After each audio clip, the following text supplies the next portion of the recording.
আসলাম আপনার কাছে একটা পরামর্শ করার জন্য। কি পরামর্শ বাবা?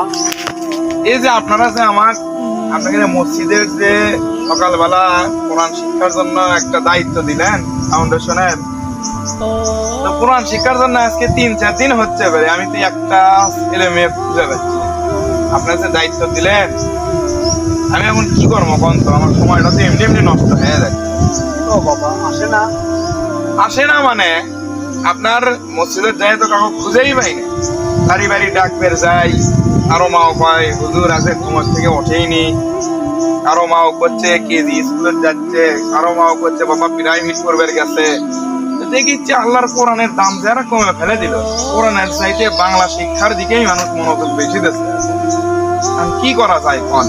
আপনারা যে দায়িত্ব দিলেন আমার, এই দায়িত্বটা নিয়ে তো আমি লসের মধ্যে পড়ে গেছি, আমি তো টেনশনের মধ্যে পড়ে গেছি। চাইলাম মানুষকে একটু কোরআন শিক্ষা দেই, নিজেরও একটু আমল ইমান ঠিক থাকবে, সব হবে এবং ইসলামেরও প্রচার হবে, কিন্তু এটা তো আর হলো না। কি করা যায় এখন? তো আমরা তো মনে করো ইসলাম লাইফের শেষের দিকে করি, ছেলে পেলে মনে করো দুনিয়া নিয়ে ব্যস্ত, দুনিয়া লেখাপড়া নিয়ে ব্যস্ত, সবসময় টিভি সিরিয়াল ব্যস্ত, মোবাইল নিয়ে ব্যস্ত। আমরা মসজিদে বসে পরামর্শ করলাম যে সকালবেলা ফজর পরে একটা মনে করো কোরআন শেখার ব্যবস্থা করলে তা মনে শিখবে, না হলে আস্তে আস্তে নামাজে দিতে দেবে।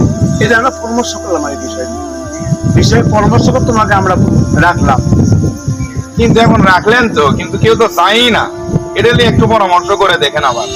বাবা তুমি তো বললে কথা মাথায় রাখলাম, ঠিক আছে। সামনের শুক্রবারে আমরা আবার মসজিদে বসে আমরা এই বিষয়ে আমরা পরামর্শ করবো, করে তোমাকে আমরা জানাবো।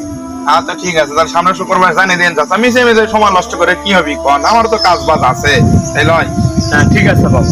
আচ্ছা ঠিক আছে, আসসালামু আলাইকুম। থাকেন তাহলে, কাজ করেন।